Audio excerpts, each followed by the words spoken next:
உங்கள் வழிகளை பார்க்கிறோம், என் வழிகளும் உங்கள் நினைவுகளை பார்க்கிறோம், என் நினைவுகளும் உயர்ந்திருக்கிறது. மாரியும் விரைந்த மழையும் வானத்திலிருந்து இறங்கி அவ்விடத்திற்கு திரும்பாமல் பூமியை நனைத்து அதில் முளை கிளம்பி விளையும்படி செய்து விதைக்கிறவனுக்கு விதையும் புசிக்கிறவனுக்கு ஆகாரத்தையும் கொடுக்கிறது. எப்படியோ கொடுக்கிறது எப்படியோ அப்படியே என் வாயிலிருந்து புறப்படும் வசனமும் இருக்கும். அது வெறுமையாய் என்னிடத்திற்கு திரும்பாமல் அதில் நான் விரும்புவதை செய்து நான் அதை அனுப்பின காரியமாகும்படி வாய்க்கும்.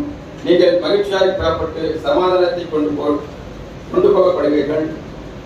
பர்வதங்களும் மலைகளும் உங்களுக்கு முன்பாக கம்பீரமாய் முழங்கி வெளியே மலைகள் எல்லாம் கைகொட்டும். முச்செடிக்கு பதிலாக தேவதாரு விருட்சமும் முளைக்கும். கஞ்சூருக்கு பதிலாக விருது செடி எழும்பும். அது கர்த்தருக்கு கீர்த்தியாகவும் நிர்மூலமாக்காத நித்திய அடையாளமாகவும் இருக்கும் என்று